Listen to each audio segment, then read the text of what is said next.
నల్గొండ వరంగల్ ఖమ్మం పట్టభద్రుల ఎమ్మెల్సీ ప్రచార హోరు కొనసాగుతోంది. ఇక వరంగల్లోని కాకతీయ యూనివర్సిటీ లోపల ఇండిపెండెంట్ అభ్యర్థి పాలకూరి అశోక్ కుమార్ ప్రచారం నిర్వహిస్తున్నారు. ప్రస్తుతం కాకతీయ యూనివర్సిటీలోని లైబ్రరీలో నిరుద్యోగులు విద్యార్థులతో కూడా ఆయన ప్రచారం కొనసాగుతోంది. అసలు ప్రచార శైలి ఎట్లా ఉంది ఒకసారి మాట్లాడదాం. సార్ నమస్తే, ఎట్లా ఉంది ప్రచారం, ఎట్లా కొనసాగుతోంది? ప్రధానంగా పట్టభద్రుల నుంచి స్పందన ఎట్లా అయింది? మన ఉస్మాన్ యూనివర్సిటీ పోయాను, అద్భుతమైన స్పందన వచ్చింది. ఇవాళ కాకతీయ విశ్వవిద్యాలయానికి వచ్చాను. మిగతా అభ్యర్థులు వచ్చినప్పుడు విద్యార్థుల యొక్క ముఖాలలో ఎలాంటి అంశం ఉంది, నామకంలో ఎట్లా ఉంది మీరు అర్థం చేసుకోవచ్చు. ఎందుకంటే విద్యార్థులంతా అడుగు నాకు బ్రహ్మరథం పడుతున్నారు. నిరుద్యోగుల ఎజెండానే అశోక్ సార్ ఎజెండా. ఆ అజెండా తప్ప వేరే ఎజెండా లేదు కాబట్టి అద్భుతమైన స్పందన వస్తుంది. ఏకపక్షంగా నిరుద్యోగులు 100% అశోక్ సార్ని గెలిపిస్తారు. కానీ ప్రధాన పార్టీలు కూడా మేము పట్టించుకోవాల్సిన పని లేకుండా ప్రచారం చేస్తున్నాం. అన్ని లైబ్రరీలు, అన్ని స్టూడెంట్లను కలుస్తూ ఉన్నాం. వాళ్ళ యొక్క మద్దతు కోరుతూ ఉన్నాను. వాళ్ళు సంపూర్ణంగా నాకు మద్దతు తెలుపుతూ ఉన్నారు. విజయం అశోక్ సార్దే. అంటే ప్రధానంగా పట్టభద్రుల లోపల ఉద్యోగస్తులు ఉన్నారు, నిరుద్యోగులు ఉన్నారు. ఏదైనా సమస్య ఉంటే ఒక పార్టీ సంబంధించిన అభ్యర్థిని గెలిపిస్తే పార్టీ సపోర్ట్ కూడా ఉంటుందనే ఒక అంశం కూడా నిరుద్యోగుల చర్చ జరుగుతుంది. దీనికి మీరు ఇండిపెండెంట్గా ఉన్నారు, ఏం చెప్తారు వాళ్ళకి సమాధానం? ఎందుకంటే 4 సంవత్సరాలుగా ఏ పార్టీ వాళ్ళు రోడ్డు మీకు వచ్చి కొట్లాడలే. అశోక్ సార్ మాత్రం నిరుద్యోగుల తరపున ఉన్నాడు.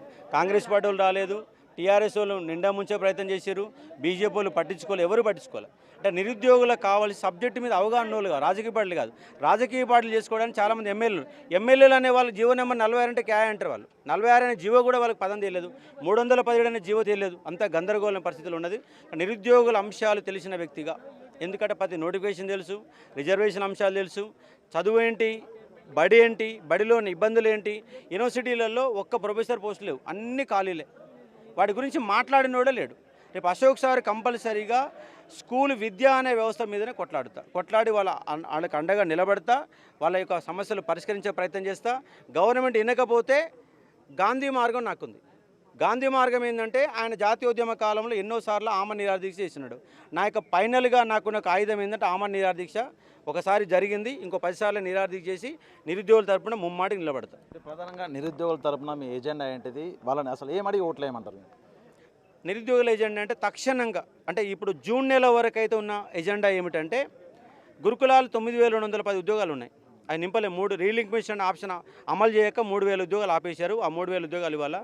గ్రూప్ 2లో 783 పోస్టులే ఉన్నాయి, బట్ 2,000 పెంచాలా. గ్రూప్ 3లో 1,368 పోస్టులు ఉన్నాయి, 3,000 పెంచాలా. జీవో నెంబర్ 46 బాధితులు 11 నెలలుగా కొట్లాడుతూ ఉన్నారు, అయినా పరిష్కారం కాలేదు. జీవో నెంబర్ 46 బాధితులు చేయాలి.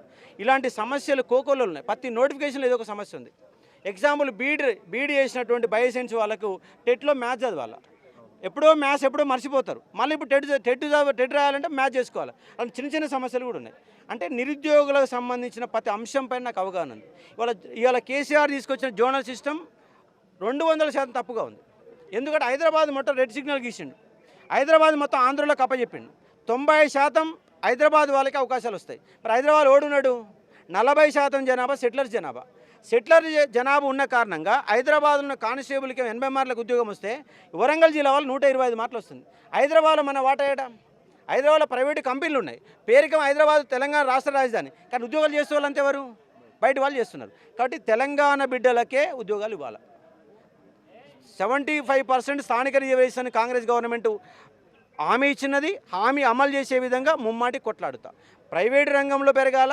ఇంకోటి ఏంటంటే తెలంగాణ విద్యార్థులలో స్కిల్ డెవలప్మెంట్ ప్రోగ్రాం పెరగాల, స్కిల్స్ పెంచాలి. స్కిల్స్ పెంచే మార్గాలు ఏంటి, ఏ విధంగా సాధ్యమవుతుంది? మేధావులతో అందరితో కలిసి మీటింగ్ పెట్టుకొని దాన్ని సపరేట్ కోర్సు డిజైన్ చేసి నా ఆన్లైన్ అకాడమీ ద్వారా ఫ్రీగా ఇచ్చేసి, ఫ్రీగా ఇస్తాను చదువుకోవడం మోటివేట్ చేయాలి. నీ యొక్క బాధ ఏంటి, నువ్వు ఎక్కడ ఇబ్బంది పడుతున్నావు, నువ్వు బయటికి వెళ్ళాలంటే ఏం చేయాలన్న ఒక మోటివేషన్ చేసి అన్ని కాలేజీలు తిరుగుతా, అన్ని స్కూళ్ళు తిరుగుతా.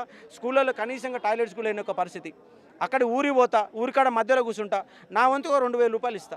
ఇంటింటి తిరిగి 100 రూపాయలు 200 వసూలు చేసి ఆ క్షణమే ఆ రోజే అక్కడికక్కడికి 30,000 రూపాయలు విరాళాల ద్వారా ఆ స్కూల్లో టాయిలెట్ కట్టిస్తా. కాబట్టి సమాజాన్ని చైతన్యవంతం చేసి ఈ నిరుద్యోగ వ్యవస్థ మీద పడుతున్న ఇబ్బందులందరూ కూడా తెలియజేసి హైదరాబాద్లో ఏ రోజైతే 1,00,000 మందితో నిరుద్యోగుల మీటింగ్ పెట్టగలుగుతామో ఆ రోజు నిరుద్యోగుల హక్కులన్నీ నెరవేరుతాయి. కానీ నిరుద్యోగుల హక్కుల సాధన ధ్యేయంగా అశోక్ సార్ పనిచేస్తూ ఉన్నాడు. ఎన్నికలంటేనే ధనము, ప్రధానంగా మద్యము, ఈ 2 పార్టీల సపోర్ట్ ఉంది కాబట్టి మిగతా అభ్యర్థులు బలంగా ఉన్నారు. కాకోగా చూస్తుంటారు. మీరు ఇండిపెండెంట్ అభ్యర్థిగా మీ బలం ఏంది? నా దగ్గర ఎలాంటి డబ్బులు లేవు. వాళ్ళు నాకు పెట్రోల్ ఖర్చులకి, దారి ఖర్చులకి నా కుటుంబ సభ్యులు తలా ఇంత ఇస్తే నేను దారి ఖర్చులు పెట్టుకుంటూ వస్తున్నా. ఇదంతా నా ఆస్తి. ఈ 4 సంవత్సరాలుగా నేను సంపాదించుకున్న ఆస్తి ఏంటంటే విద్యార్థులు. ఎందుకంటే అశోక్ సార్ రాగానే అందరూ బయటకు వచ్చారు. అదే రాకేష్ రెడ్డి వస్తాను, లేదా తిన్మార్ మల్లన్న వస్తాను, లేదా బీజేపీ కార్యకర్త బీజేపీ యొక్క నాయకుడు కనుక వస్తే ఎవరైనా బయటకు వస్తారా? వాళ్ళు మాట్లాడగలుగుతారా? మాట్లాడలేరు. నా ఆస్తి ఎవరంటే ఇప్పటిదాకా నేను చదువు చెప్పినటువంటి స్టూడెంట్స్ అంతా నా ఆస్తి. నేను 2016లోనే టీసాట్ మనటివ్లో క్లాసులు చెప్తే 10 లక్షల మంది నా క్లాసులు చూశారు. 80 లక్షల వ్యూస్ ఉన్నాయి. అంటే గత 10 సంవత్సరాలుగా విద్యార్థులు అనే అంశానికి సంబంధించి నేను ఒక సేవ చేశాను. విద్యార్థులకు కష్టం వచ్చినప్పుడు వాళ్ళకి అండగా నిలబడ్డాను. నా ఆస్తిపాస్తులు మొత్తం కూడా విద్యార్థులు, నిరుద్యోగులే ఏకపక్షంగా నిలబడతారు. నన్ను బ్రహ్మాండమైన మెజార్టీతో గెలిపిస్తారు. ఎందుకంటే లాస్ట్ టీఆర్ఎస్ గవర్నమెంట్ 100 కోట్ల రూపాయలు ఖర్చు పెట్టింది. కానీ సోషల్ మీడియా అనే వేదిక నిరుద్యోగులందరూ కలిసి ఈ కాంగ్రెస్ గవర్నమెంట్ అధికారంలో తీసుకొచ్చారు. అధికారంలో వచ్చిన కాంగ్రెస్ గవర్నమెంట్కి 5 నెలలుగా నిరుద్యోగులకు సంబంధించి ఒక్క 1% కూడా ముందు అడిగేశారంటే ఏ లేదన్న అంశాన్ని ఇక్కడ మనం అర్థం చేసుకోవచ్చు. కాబట్టి ఈ నేపథ్యంలో నిరుద్యోగులను ఆస్తిపాస్తులుగా భావించి ఎన్నికలకు పోతున్నా అశోక్ సార్ గెలవబోతున్నాడు. మీరు కావాలంటే బయట ఒక సర్వే చేసినా కూడా అదే తేలుతుంది. ప్రధానమైన పోటీదారు ఇలా పార్టీలకే ముచ్చమటలు పట్టిస్తున్న వ్యక్తి ఎవరంటే అశోక్ సార్. ఇలా కాంగ్రెస్ పార్టీకి సంబంధించి 32 మంది ఎమ్మెల్యేలు ఉన్నారు. కానీ 32 మంది ఎమ్మెల్యేలు ఉన్నప్పటికీ కూడా నిరుద్యోగులు అనేవాళ్ళు చదువుకున్న ఓటర్లు కాబట్టి అన్ని ఎలక్షన్లకి గ్రాడ్యుయేట్ ఎన్నికలు తేడా ఉంటుంది. ఆ తేడా ఒకవేళ వాళ్ళు డబ్బులు కనుక 100 కోట్ల రూపాయలు గట్ట పంచితే మనం ఏం చేయలేము. కానీ అయినప్పటికీ కూడా అశోక్ సార్ యొక్క విజయం ముమ్మాటికి రాసి పెట్టుంది. కంపల్సరీ జరిగి తీరుతుంది. వరంగల్లో కళామ తల్లి గడ్డ మీద ఉన్నారు. ఈ వరంగల్ ఓటర్లకు, పట్టభద్రులకు ఏం చెప్తారు మీరు? నేనేం చెప్తా అంటే నిరుద్యోగులు కనుక గెలిపిస్తే ఆ నిరుద్యోగులందరూ నా భుజస్కంధాలపైన మోస్తాను. ఇండిపెండెంట్గా పోటీ చేసే అశోక్ సార్ ఇండిపెండెంట్గానే కొనసాగుతాడు.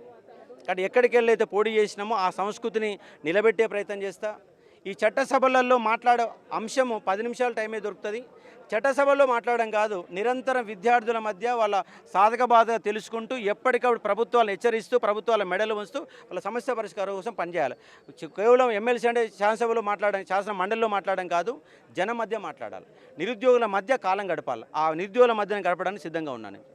ఇది మొత్తంగా ఎమ్మెల్సీ అభ్యర్థి అశోక్ కుమార్ చెప్పినటువంటి విషయము. ప్రభుత్వానికి విద్యార్థులు, ప్రధానంగా విద్యార్థుల సమస్యలు, నిరుద్యోగుల సమస్యలు తీసుకురావడానికి నిరంతర పోరాటం చేస్తాను, తన గెలుపు తథ్యమంటూ కూడా అశోక్ కుమార్ చెప్తున్న పరిస్థితి. వీడియో జర్నలిస్ట్ సంతోష్తో వేణు బిగ్ టీవీ, వరంగల్.